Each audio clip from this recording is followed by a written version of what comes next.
आता पाहूयात मोठ्या बातम्या।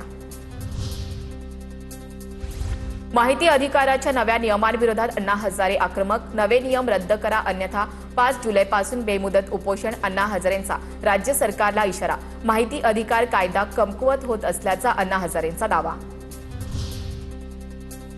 खासदार नरेश म्हस्के यांच्या पाठपुराव्याला यश। नवी मुंबईतील हार्बर लाईन वरील रेल्वे स्थानकांच्या हस्तांतरणाचा प्रलंबित प्रश्न मार्गी। तरघर, बामणडोंगरी आणि खारकोपर रेल्वे स्थानकांचं हस्तांतरण।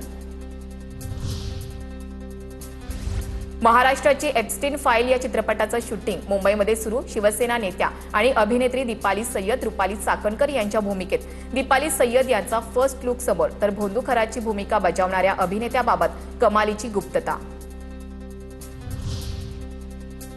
धुळ्यात राज्य उत्पादन शुल्काची मोठी कारवाई। 67,77,000चा अवैध मद्यसाठा जप्त।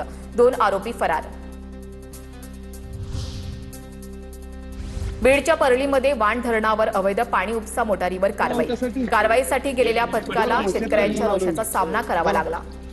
शासनाने परिपत्रक काढले। नागपुरात उबरची गाडी फोडल्याचा व्हिडिओ व्हायरल। नियमबाह्य बाईक टॅक्सी वाहतुकीविरोधात मनसेच्या कार्यकर्त्यांनी गाडी फोडल्याची चर्चा। मात्र पोलिसांकडून अद्याप याबाबत अधिकृत माहिती नाही। भिवंडीमध्ये शेतकरी संघटनेनं बागेश्वर बाबाच्या बॅनरला काळं फासून बॅनर उतरवले। पोलिसांच्या समोरच बागेश्वर बाबा समर्थक आणि शेतकरी संघटनेच्या कार्यकर्त्यांमध्ये शाब्दिक चकमक।